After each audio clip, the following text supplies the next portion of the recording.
Okay, so now we will continue to prove the equation of the couple. So as we said, the couple is achieved by two forces of opposite direction and same magnitude, like this case here. So here I have two forces, one at B and the second one at A, and I should find the moment of this couple. So basically, guys, I know that the resultant force, the resultant moment of these two forces is basically the moment of F plus the moment of minus F. And what I will do now is to find the resultant moment around any point at O, because you will find now that it is the same for any point at O. So guys, let's find the moment of the force at B and the moment of the force minus F at A around O. What is the moment of F? The moment of F is R cross F. Now what is the moment of minus F? Okay, so sorry, it is RB cross F because F is at B. So it is RB cross F. And what is the moment of minus F? It is RA cross minus F. So plus RA cross minus F. Then I can now take this minus sign to here, because basically RA cross minus F is equal to minus RA cross F. So I will take this minus sign to here, and then I will take F as a common factor. So the equation will be RB minus RA cross F equal. Now what is RB minus RA? So this is RB and this is RA. RB minus RA is basically this R here defined from A to B. Why? Because basically RB is what? RB is RA plus R. So I will substitute RB by RA plus R minus RA cross F. And I can now do the simplification of RA with minus RA, and the answer will be R cross F. So you can see here that I have the same general equation, except that in the case of couple, R is not the position vector from O to any point on F. R is basically the vector from minus F to F, as you can see from this figure. So R is a vector from minus F to F. Okay, so guys, this is the difference between the equation of couple and the equation of moment around a point. The equation of moment around a point is R cross F, where R is the vector position from O to any point on the line of action of F.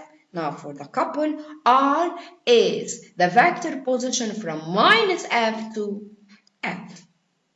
Okay, and that's why if I take another point here, so if I take a point M here, okay, so if I take another different point than O, you can see that I will have the same answer. So R will be the same. So for any point on the body, I will have the same equation R cross F, where R is the distance between is the vector position between minus F to F, which means all the points of this body will have the same couple, and that's why the couple is considered as a free vector.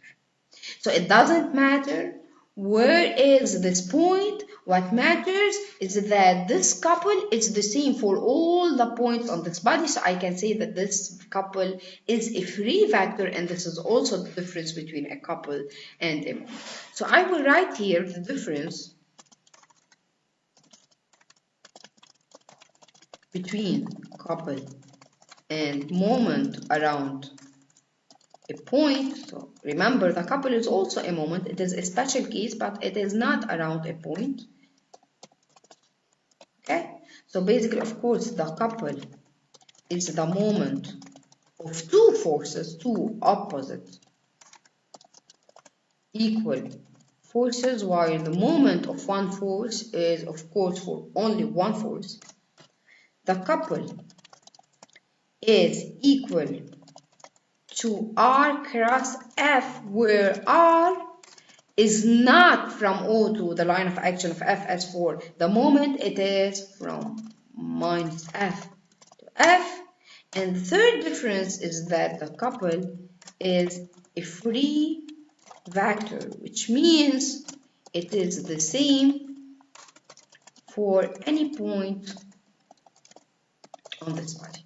And that's why, guys, when I ask you to find the couple, I will not ask you to find this couple around a point. Instead, I will ask you to find the couple around this body.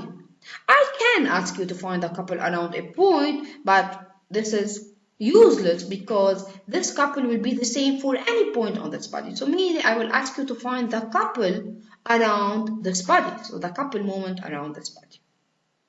Okay. As this example right here. So let's take this example here. So I have a disc here and I'm applying a force of 30 Newton, a minus F of 30 Newton, and the distance is 0.4. So you can see, guys, that the moment here is F times D times the distance between them. Why? Because in fact, what is the magnitude of the couple? The magnitude of the couple is the magnitude of R cross F, which is basically D times F, where D here is not the perpendicular distance from O to the force. D here is the distance between these two forces. So you can, guys, use the 2D method in order to find the couple, but remember in this case you should indicate the direction. So as our case here, it is 30 Newton times 0.4, and remember I should indicate the direction. The direction here is what, guys? The direction here is basically clockwise. So this is the direction of this couple. Okay, so this couple is doing a clockwise rotation, same for this one. Now here the distance is smaller, the couple here is 40 times 0.3, and it is also doing a clockwise rotation. Let's apply this to the first problem here, very easy problem. I should find the resultant couple moment of the three forces acting on this plate. So as you can see, guys, I want to find the resultant moment acting on this plate and not on a point on this plate, because basically all the points will experience the same resultant couple. So if I start by the first couple that is achieved by these two forces, F1 200, F1 minus 200. So what is this couple? It is basically 200 times 4, and basically this couple is doing a clockwise direction, clockwise rotation. What about F2? Counterclockwise, and it is equal to 450 times 3. What about F3? It is clockwise, and it is equal to 300 times 5. So you can sum them together by assuming a positive direction. For example, you can assume that the clockwise is positive, is your positive direction. So then you can say that your resultant force in a clockwise direction is 200 times 4 plus 300 times 5 minus 450 times 3. Or you can do the opposite, to assume that your counterclockwise is the positive direction as achieved here in this example. And then you can see that your answer would be negative. So you can say then that your resultant moment is in the clockwise because it is negative in the counterclockwise. Okay, now let's solve this problem, this additional problem on couple, and then we will finish this topic and move to another topic. So here, guys, I have also a couple moment, and these two forces are spaced by a distance of what? Of D, that is basically hard to find. So this D, guys, is hard to find. You can find it, but it is somehow hard. So what I will do now is to decompose each of these two forces into horizontal and vertical component. So basically this is the horizontal component of this force, and this is the horizontal component of this force. This is the horizontal component of this force, and this is the vertical component of this force. And then here I will have two couples. Okay, so my couple resultant will be equal to what? C1 plus C2. I will assume that C1 is for the vertical force. Okay, so I have two forces here, opposite and equal. Okay, so basically the couple will be this vertical force times the distance between them. The distance between them is basically equal to the radius, which is 0.2. And this vertical force is doing what? It's doing a clockwise rotation.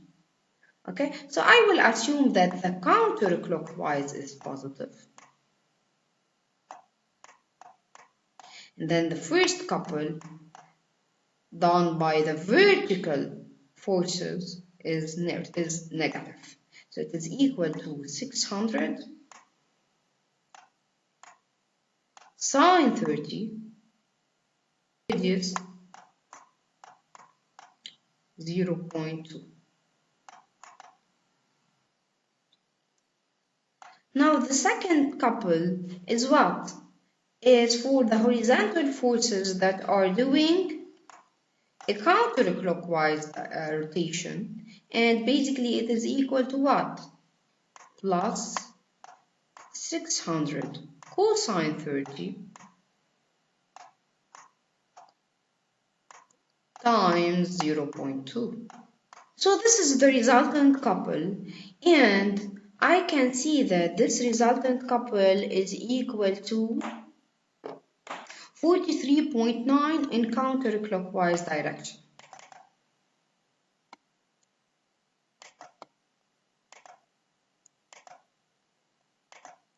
So it is equal to 4 Newton meter. You can now, guys, find D, because as a matter of fact, C, which is this couple, is also equal to what? To F times D, where D is this distance here. So this is D, that is the perpendicular distance from between these two forces. So it is 600 times D.